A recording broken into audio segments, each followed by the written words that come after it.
በስመ አብ ወወልድ ወመንፈስ ቅዱስ አሃዱ አምላክ አሜን። የተወደዳችሁ የእግዚአብሔር ቤተሰቦች የእናታችን የቅድስት ድንግል ማርያም የአስራት ልጆች በወደደንና ባከበረን በእግዚአብሔር ፍጹም ሰላም እንደምን ሰነበታችሁ? እንደምን እስከዚህ ሰዓት ደረሳችሁ? አሜን። የአምላካችን እግዚአብሔር ስሙ የተመሰገነ ይሁን።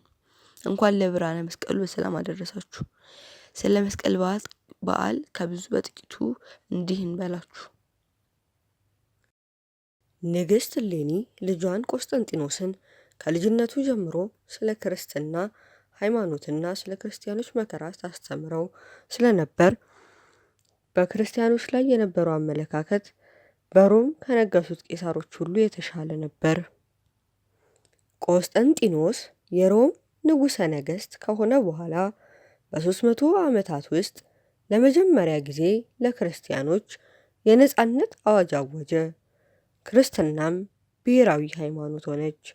ንግሥት እሌኒም የተፈጠረውን አመቺ ሁኔታ በመጠቀም የጌታችንን መስቀል ከተቀበረበት ለማውጣት በ327 ዓመተ ምህረት ወደ ኢየሩሳሌም ሄደች። ንግሥት እሌኒ ልጇ ቆስጠንጢኖስ ክርስቲያን ከሆነላት ወደ ኢየሩሳሌም ሄዳ መስቀሉን ለመፈለግ እንዲሁም በኢየሩሳሌም ያሉ ቅዱሳት መካናትንና አብያተ ክርስቲያናትን ለማሳነጽ ለእግዚአብሔር ተሳለች። ከዚህ በኋላ ቆስጠንጢኖስ አምኖ በ337 ዓመተ ምህረት ተጠመቀ። ቅድስት እሌኒም ወደ ኢየሩሳሌም ሄደች። እንደደረሰችም ስለ ክብረ መስቀል መመርመር መጠየቅ ጀመረች። ቦታውን የሚያስረዳት ግን አላገኘችም። አይሁድ የተቀበረበትን ቦታ ለማሳየት ባይፈልጉም በኋላ ባደረገችው ጥረት አረጋዊው ኪራኮስ የጎልጎታን ኮረብታ መለከታት። ዳሩ ግን ኪራኮስ ዘመኑ ከመርዘሙ ጋር ተያይዞ ከአካባቢው ከነበሩት ከሦስቱ ተራሮች ውስጥ መስቀሉ የሚገኝበት የትኛው እንደሆነ ለይቶ ማወቅ አልቻለም። ንግሥት እሌኒ ከሦስቱ ተራሮች የቱ እንደሆነ ለመለየት በእግዚአብሔር መልአክ እርዳታ ደመራ አስደምራ ብዙ ዕጣንን በመጨመርና በማቃጠል ጸሎትን ተያዘ። የዕጣኑ ጢስ ወደ ሰማይ በመውጣት በቀጥታ ተመልሶ መስቀሉ ባለበት ተራራ ላይ በማረፍና በመስገድ መስቀሉ ያለበትን ትክክለኛ ስፍራ መለከታት። ቅዱስ ያሬድም ጢሱ ሰገደ ብሎታል። ከዚያም መስከረም 16 ቀን ቁፋሮ እንዲጀመር አዘዘች። 7 ወር ያህል ከተቆፈረ በኋላ መጋቢት 10 ቀን 3 መስቀሎች በአንድነት ተገኙ። የክብር ባለቤት ጌታችን የተሰቀለበት የትኛው እንደሆነ ለማወቅ ተቸገሩ። መስቀሎቹን ወስደው በሞተ ሰው በተራ ቢያስቀምጡ ጌታችን የተሰቀለበትና በዕለተ ዓርብ ተሰቅሎ የዋለበትና በደሙ መፍሰስ የተቀደሰው መስቀል የሞተውን ሰው በማስነሳት በሰራው ተአምር ሌሎች ሁለቱ ተአምራት ባለማድረጋቸው የጌታ መስቀል ለይቶ ለማወቅ ተችሏል። እሌኒና ክርስቲያኖች ሁሉ ለመስቀሉ ሰገዱለት። በየሀገሩ ያሉ ክርስቲያኖች ሁሉ የመስቀሉን መገኘት በሰሙ ጊዜ መብራት አብርተው ደስታቸውን ለመግለጥ ለዓለም እንዲታወቅ አደረጉ። ንግሥት እሌኒ ለመስቀሉ ቤተ መቅደስ ከሰራችለት ጊዜ ጀምሮ በመስከረም 17 ቀን አሁን በኢትዮጵያ እንደሚከበረው በክርስቲያኖች ዘንድ መስቀል ይከበር ነበር። ኢትዮጵያዊው ንጉሥ ዳዊት የግብፅ ክርስቲያኖች በአማሌቃውያን ከሚደርስባቸው ተጽዕኖ ነፃ እንዲወጡ በማድረጋቸው የግብፅ ፓትርያርክ የከበሩ ስጦታዎችን ላኩላቸው። ንጉሡ ዳግማዊ ዳዊት ግን የኢትዮጵያ ቤተ ክርስቲያን የምትፈልገው ወርቅ ሳይሆን ጌታ የተሰቀለበትን መስቀሉን እንደሆነ ገለጹላቸው። በመሆኑም የግብፅ ኦርቶዶክስ ቤተ ክርስቲያን ግማደ መስቀሉን ከሌሎች ንዋየ ቅድሳት ጋር ለኢትዮጵያ ሰጥታለች።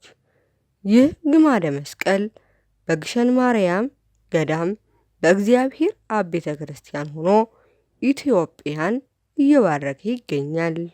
ከዚህ በመቀጠል ወንድሞቻችንና እህቶቻችን መዝሙር አዘጋጅተው ያቀርቡልናል። ወደ መዝሙሩ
ዝማሬ መላእክት ያሰማልን። ዝማሬ መላእክት ያሰማልን። የአገልግሎት ዘመናቸውን ይባርክልን። በመቀጠል ወደ ዕለቱ ትምህርት እናልፋለን። ለመምህራችን ተናጋሪ አንደበትን ለእኛ ማስተዋይ ልቦናን ያድለን። በስመ አብ ወወልድ ወመንፈስ ቅዱስ አሃዱ አምላክ አሜን። በስመ አብ ወወልድ ወመንፈስ ቅዱስ አሃዱ አምላክ አሜን። በስመ አብ ወወልድ ወመንፈስ ቅዱስ አሃዱ አምላክ አሜን። በክርስቶስ ክርስቲያን የተባላችሁ የእግዚአብሔር ቤተሰቦች፣ የእመቤታችን የቅድስት ድንግል ማርያም ወዳጆች እንደምን ሰነበታችሁ? እንኳን ለብርሃነ መስቀሉ በሰላም በጤና አደረሳችሁ። እንደ እግዚአብሔር ቅዱስ ፈቃድ የምንማርበት የትምህርታችን ርዕስ ምልክትን ሰጣቸው በሚል ይሆናል። ይህንን ኃይለ ቃል የምናገኘው በመዝሙረ ዳዊት መዝሙር 59 ቁጥር 4 ላይ ነው። መዝሙር 59 በቅንፍ 60 ቁጥር 4 ላይ ለሚፈሩህ ምልክትን ሰጣቸው ከቀስት ፊት ያመልጡ ዘንድ ብሎ ክቡር ዳዊት የሚያምኑ ሰዎች እግዚአብሔርን በማመናቸው ምክንያት አንተን የሚፈሩ ሰዎች ጠላት ቢመጣባቸው ምልክትን ሰጣቸው ብሎ ተናግሯል። ይህንን ኃይለ ቃል መነሻ በማድረግ እንደ እግዚአብሔር ቅዱስ ፈቃድ ስለ መስቀል ምልክት እንማራለን። እግዚአብሔር ማስተዋሉን ሕሊናውን ያድለን። አሜን። እግዚአብሔር በየዘመናቱ ለሚያምኑ ሰዎች የተለያየ ምልክት ሲሰጥ ኖሯል። እግዚአብሔር የሚያምኑ ከማያምኑ የሚከተሉት ከማይከተሉት ሰዎች ለመለየት ብዙ ምልክቶች ሲሰጥ ነበር። በብሉይ ኪዳን እግዚአብሔርን ይከተሉ የነበሩ ሕዝቦች ከተሰጣቸው ምልክት አንዱ መገረዝ ነበር። መገረዝ የማመን እና ያለማመን እግዚአብሔር ለአብርሃም የሰጠው የቃል ኪዳን ምልክት ነበረ። ይህንን በመጽሐፍ ቅዱሳችን ውስጥ ለአብርሃም በዘፍጥረት ምዕራፍ 17 ቁጥር 1 ላይ እግዚአብሔር አብርሃምን ሲተዋወቀው እኔ ኤልሻዳይ ነኝ፣ በእኔ እመን፣ እኔን ተከተል፣ ስትከተል የሚያምኑ ሰዎች ምልክት በቤት ውስጥ ያሉ የሚኖሩ ሕዝቦች ሁሉ ወንዶቹ ይገረዙ ብሎ ምልክት ሰጥቶታል። ይሄ የማመን እና ያለማመን ምልክት በብሉይ ኪዳን ጀምሮ እስከ አዲስ ኪዳን ቀጥሎ በኋላ ግን ለሚያምኑ ሰዎች የዚህ ምልክት ጉዳይ ወደ ጥምቀት ተቀይሮልን አሁን መዳኛችን የሆነው ከጠላት ማምለጫችን የሆነው ጥምቀት መድህን ሆኖ ተሰጥቶናል። በብሉይ ኪዳን ግን የመዳናቸው የማመናቸው ምልክት መገረዝ ሆኖ ተሰጥቷቸው ነበር። ከዛም በኋላ ለዓለም ሁሉ የተሰጠ ሌላ ምልክት ደግሞ እመቤታችን ቅድስተ ቅዱሳን ድንግል ማርያም ናት።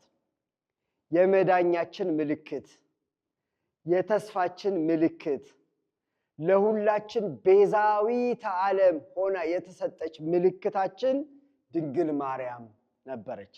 ይህንን በመጽሐፍ ቅዱስ ተጽፎ የምናገኘው ምልክታችን በነቢዩ ኢሳይያስ ምዕራፍ 7 ቁጥር 14 ላይ ጌታ ራሱ ምልክት ይሰጣችኋል፣ እነሆ ድንግል ትጸንሳለች፣ ወንድ ልጅንም ትወልዳለች፣ ስሙንም አማኑኤል ብላ ትጠራዋለች ብሎ ምልክታችን መሆኗን ተናገረ። እነሆ ጌታ ራሱ ምልክት ይሰጣችኋል። ለእኛ የተሰጠች ምልክት ማናት? ድንግል ማርያም። ለዓለም ሁሉ የተሰጠች እናት ወላዲተ አምላክ፣ የመስቀል ስር ስጦታችን ድንግል ማርያም ምልክታችን ናት። ይህም ብቻ አይደለም። ይሄ ከተፈጸመ በኋላ እንኳ አንድ ምልክት አየሁ ብሎ ወንጌላዊው ዮሐንስ ሲጽፍ በዮሐንስ ራእይ ምዕራፍ 12 ቁጥር 1 ላይ በሰማይ ታላቅ ምልክት ታየ፣ ፀሐይን ተጎናጽፋ ጨረቃ ከእግሮቿ በታች ያላት 12 ከዋክብት በራሷ ላይ የሆነላት አንዲት ሴት ነበረች ብሎ ምልክታችን ድንግል ማርያም ፀሐየ ጽድቅ ኢየሱስ ክርስቶስን አቅፋ ጨረቃ ቅዱሳን ከእግሮቿ በታች ከክብሯ በታች የሆኑ 12 ሐዋርያት ምስክር የሆኑላት ድንግል ማርያምን አንዲት ሴት ስትጠበቅ የነበረች ምልክታችን ሴት አጥንቷ ለአጥንቱ ስጋዋ ለስጋው በተዋህዶ አንድ የሆነ ኢየሱስ ክርስቶስን አቅፋ የሆነች ሴት አለ። ሴት ማለት በመጽሐፍ ቅዱስ አጥንትሽ ከአጥንቴ ስጋሽ ከስጋዬ ማለት ነው። ስለዚህ ድንግል ማርያም ለሁላችን ምልክት ሆና የተሰጠች እናታችን ናት። ከዚህ ቀጥሎ የተሰጠን ምልክት ደግሞ የመስቀል ምልክት ስለሆነ መዝሙረ ዳዊት ላይ መዝሙር 59 ላይ ምን አለ? ለሚፈሩ ሰዎች ከጦር ያመልጡ ዘንድ ምልክትን ሰጣቸው አለ። ይህንን ቃል የተናገረ ማን ነው? ክቡር ዳዊት ነው። ማምለጫችን፣ ከጠላት አጋንንት መሰወሪያችን የመስቀል ምልክት ተሰጠን።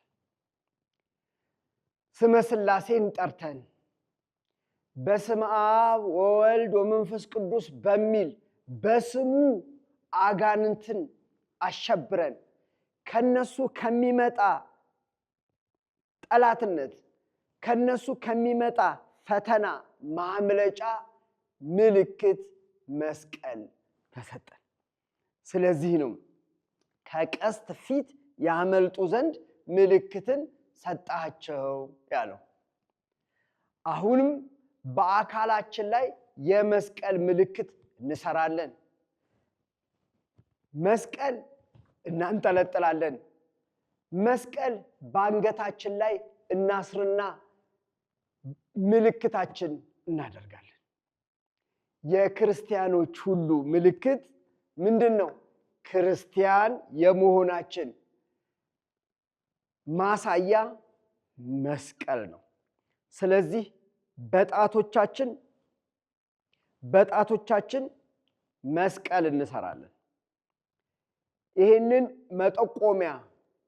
መጠቆሚያ ጣታችንን ቀጥ፣ ይህንን የመሃል ጣታችንን አጋድመን የመስቀል ምልክት እንሰራለን። ከዛስ በኋላ ከራስ ወደ ደረት ከግራ ወደ ቀኝ በማድረግ መስቀል እንሰራለን።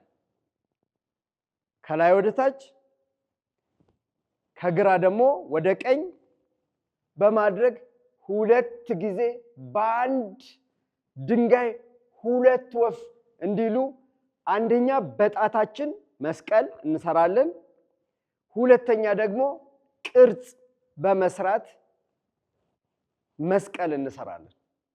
ይህን የምናደርገው ብቻውን አይደለም። ስመ ሥላሴ ኃይላችን የእግዚአብሔር ስም ነው።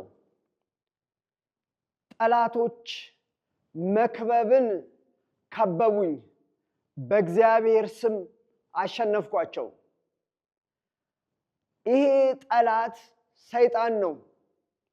ዙሪያችንን እንደሚውጥ አንበሳ የሚዞረን ሰይጣንን የምንዋጋው ድል የምናደርገው በመስቀል ምልክትና በእግዚአብሔር ስም ነው። የእግዚአብሔር ስም ጠላትን ከእግራችን በታች ይጥልልናል። የእግዚአብሔርን ስም የሚጠራ ሁሉ ይድናል እንዲል። ስለዚህ የእግዚአብሔርን ስም በመጥራት የመስቀል ምልክት በመስራት ከጠላታችን እናመልጣለን፣ እንባረክበታለን። መስቀል በካህናት አባቶቻችን እጅ ሲያዝ ባራኪ መሆናቸውን፣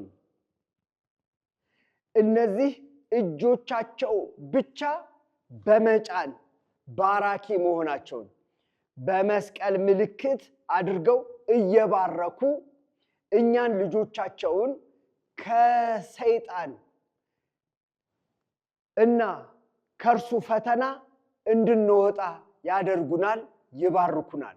ይሄ በመጽሐፍ ቅዱስ በብሉይ ኪዳን ጀምሮ ያለ ምልክት ነው። በዘፍጥረት ምዕራፍ 48 ከቁጥር 12 እስከ 20 ላይ ስንመለከት ያዕቆብ ልጆችህን እባርክ ዘንድ ወደዚህ አምጣቸው አለው ልጁን ዮሴፍን። ዮሴፍ 2 ልጆች ከግብፃዊት ሴት ወልዷል።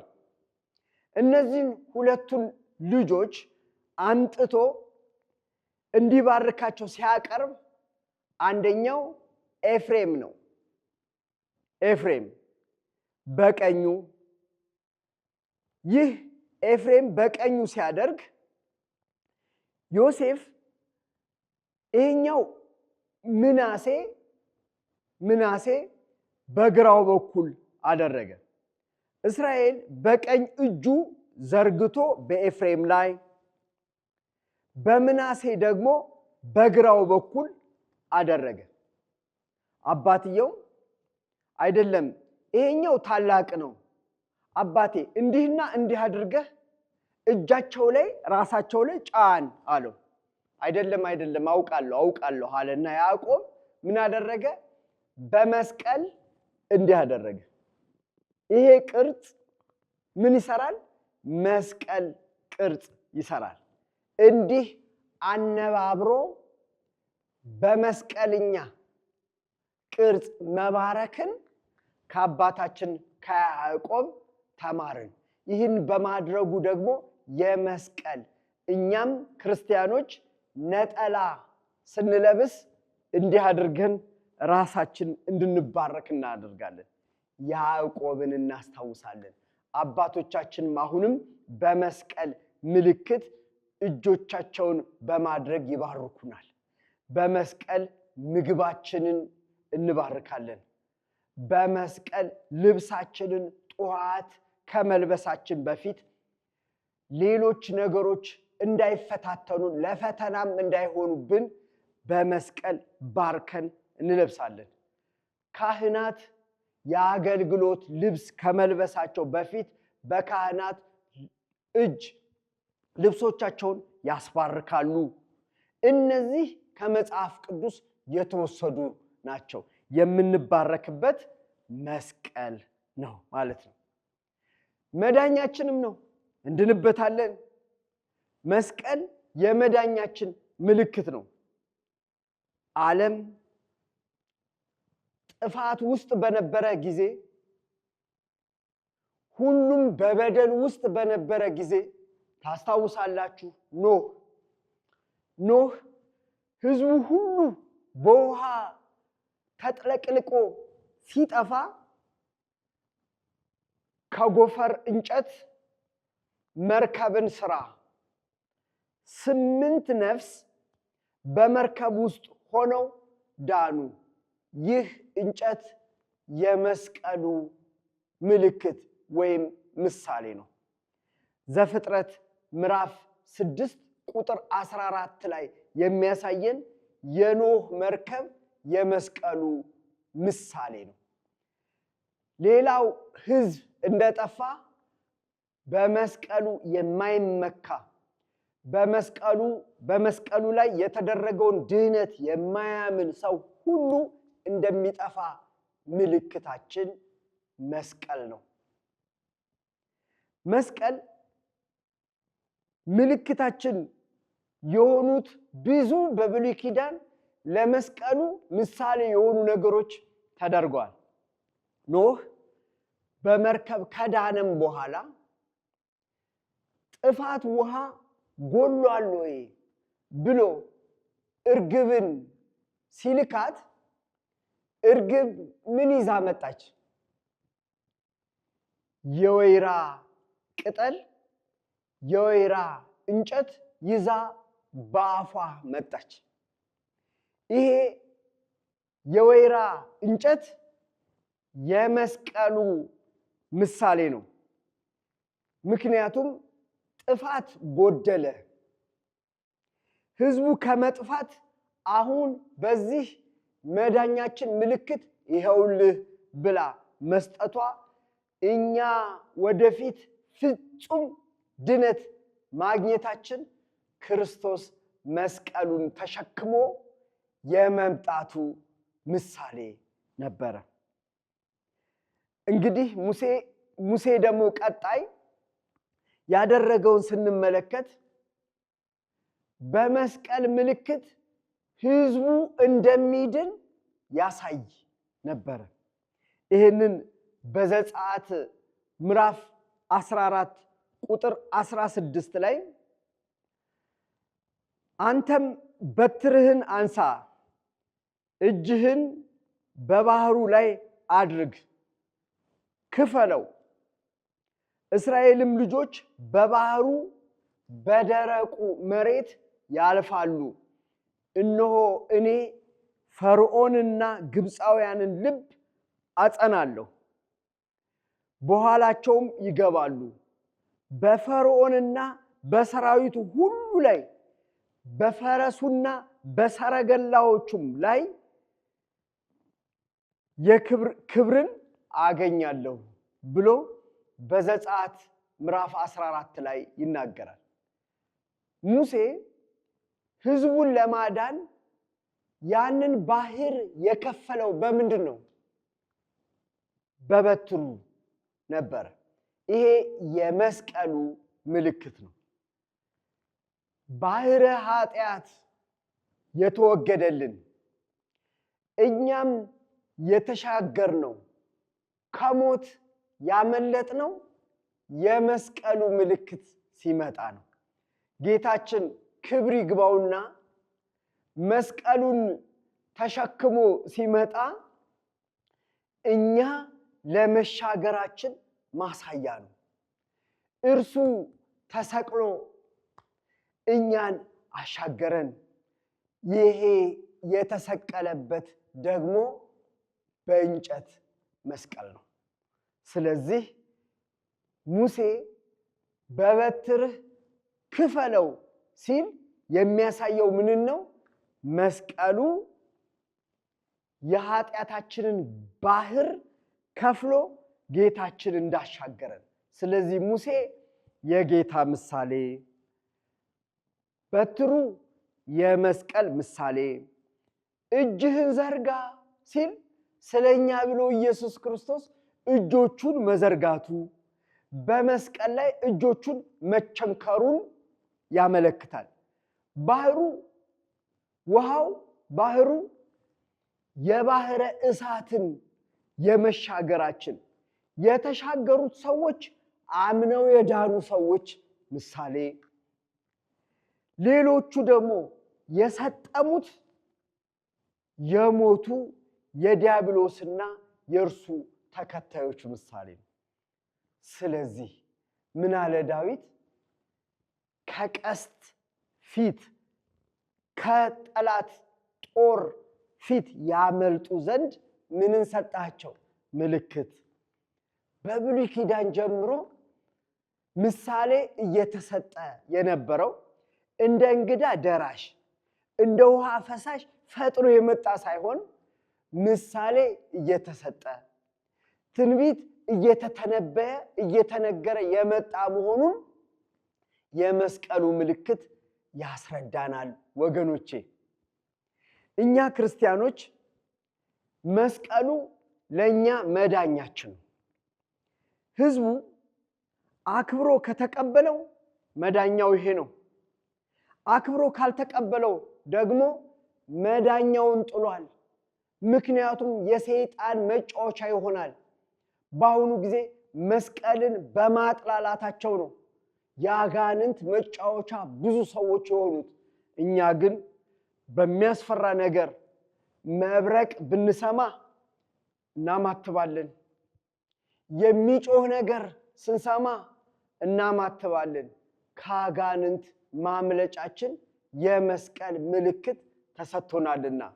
ስለዚህ ነው ዓለም ለእኔ የተሰቀለበት እኔም ለዓለም የተሰቀልኩበት ከጌታችን ከኢየሱስ ክርስቶስ መስቀል በቀር ሌላ ትምክህት ከኔ ይራቅ ያለው ገላትያ ምዕራፍ 6 ቁጥር 14 ላይ ትምክህታችን ነው።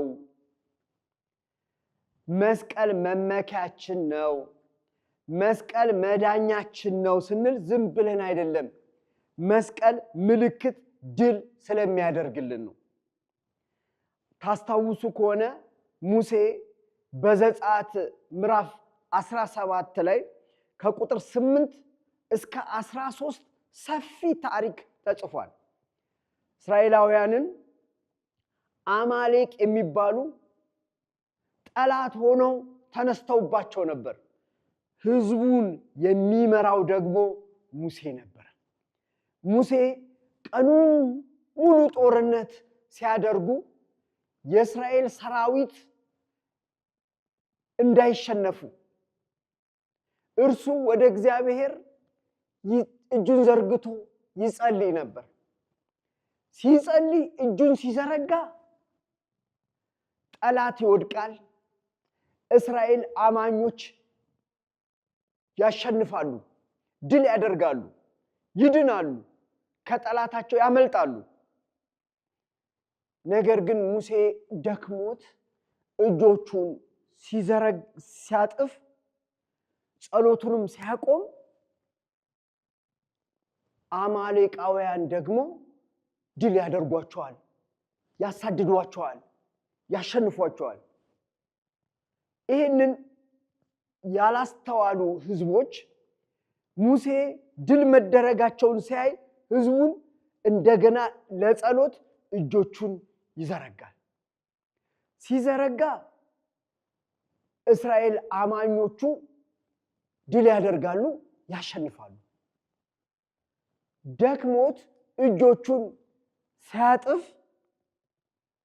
አማሌቃውያን ድል ያደርጓቸዋል፣ ያሳድዷቸዋል።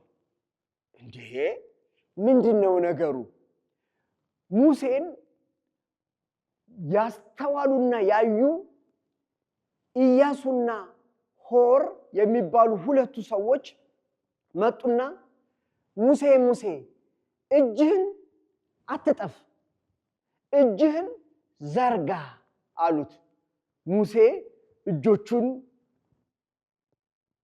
ዘርግቶ ሲጸልይ እስራኤላውያን በደንብ ጠላቶቻቸውን ያጠፏቸዋል።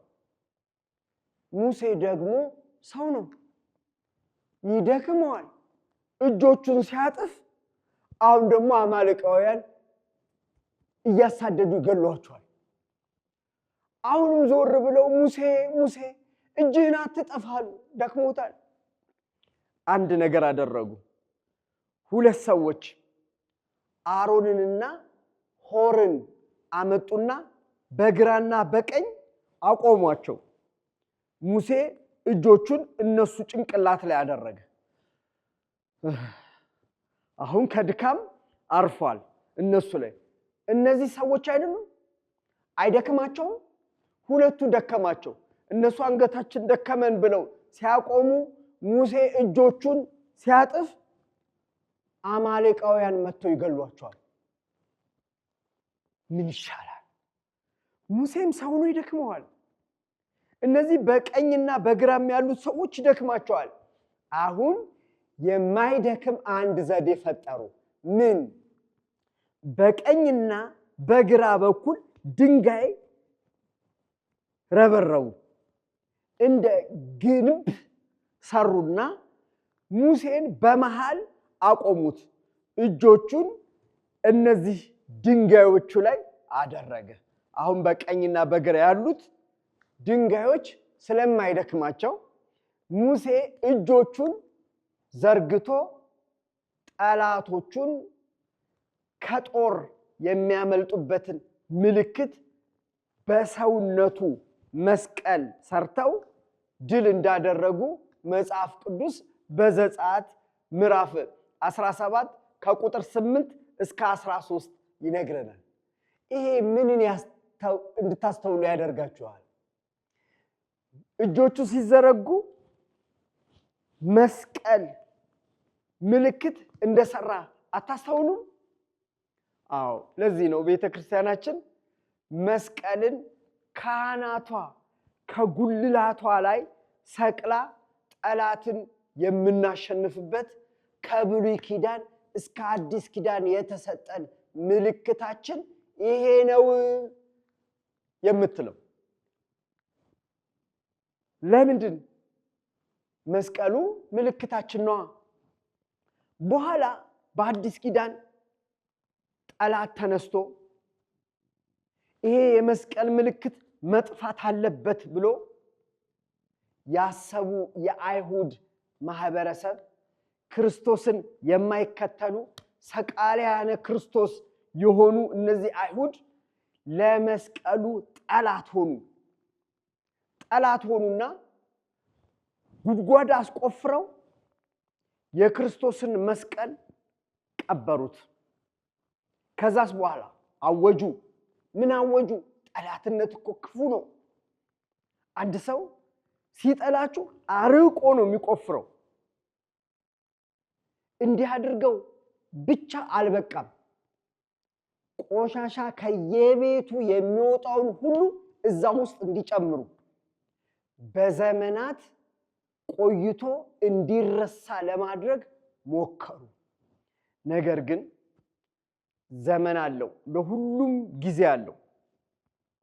ከቀስት ፊት ያመልጡ ዘንድ ምልክትን ሰጣቸው እንዳለው አይሁድ ይህንን ቢያደርጉም እነዚህ ሰዎች በፊልጵስዩስ ምዕራፍ 3 ቁጥር 18 ላይ እንደተጻፈው ብዙዎች ለክርስቶስ መስቀል ጠላቶች ሆነው ይመላለሳሉ እንዳለው እነዚህ እንዲህ የቆሻሻ ማጠራቀሚያ ቢያደርጉትም ክቡር ሶሎሞን በመክብብ ምዕራፍ 3 ቁጥር 1 እስከ 6 ላይ እንደተናገረው ከሰማይ በታች ላለ ነገር ሁሉ ጊዜ አለው፣ ለመፈለግ ጊዜ አለው፣ ለማግኘትም ጊዜ አለውና ንግስት እሌኒን አስነስቶ ወደ ኢየሩሳሌም ሄዳ ከተቀፈረበት ቦታ ለማውጣት ኪራኮስ የተባለውን ሰው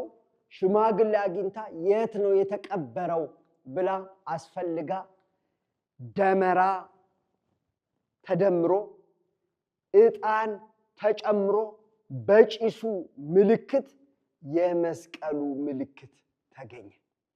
ስለዚህ ነው ከ327 ዓመት በኋላ መስከረም 16 ደመራ ተደምሮ እሳት ነዶ በጭሱ መጋቢት 10 ቀን መስቀሉ ከተቀበረበት ወጣ። ይህንን ለማስታወስ በየዓመቱ መስከረም 16 ቁፋሮ የተጀመረበትን ከዚያም በኋላ መጋቢት 10 ዓመታዊ በዓል የመስቀሉን አድርገን ደመራ የተደመረበት በ16 ቁፋሮ የተጀመረበትን በ17 እያከበርን መጋቢት 10 ደግሞ የመስቀል በዓልን እናከብራለን። ስለዚህ መስቀሉ ብዙ ሰዎች እንዲህ ቢያደርጉም ቅዱስ ጳውሎስ ገላትያ ምዕራፍ 5 ቁጥር 11 ላይ እንደተናገረው የመስቀሉ እንቅፋት ተወገደልን። ስለዚህ እኛ ክርስቲያኖች በመስቀል ምልክት በማማተብ ከጠላታችን ከዲያብሎስ የምንድንበት መስቀል ተሰጥቶናልና ጠላታችንን እያሸነፍን በጸሎት እየጠነከርን የመስቀሉን ምልክት በአንገታችን እያሰርን በቤታችን ስንመገብ መስቀል፣ ስንለብስ መስቀል፣ ስንጸልይ መስቀል እየሰራን ከጠላታችን እንድናመልጥ እግዚአብሔር ይርዳን። ከመስቀሉ በረከት ረድኤት ሁላችንንም ያሳትፈን። ወስብሐት ለእግዚአብሔር ወለወላዲቱ ድንግል ወለመስቀሉ ክቡር አሜን። ለመምህራችን ቃለ ሕይወት ያሰማልን፣ የአገልግሎት ዘመናቸውን ይባርክልን። አነሳስቶ ላስጀመረን አስጀምሮ የሚያስፈጸመን የአባቶቻችን አምላክ እግዚአብሔር ስሙ የተመሰገነ ይሁን። ከዚህ በመቀጠል ወንድሞቻችንና አያቶቻችን መዝሙር ያቀርቡልናል። እኔ ግን እስከ ሳምንት ቸርን ሰንበት እያልኩ ከወዲሁ ሰነበታችኋለሁ። በስብሐት ለእግዚአብሔር ወለወላዲቱ ድንግል ወለመስቀሉ ክቡር ለዓለመ ዓለም አሜን። መስቀል ኃይል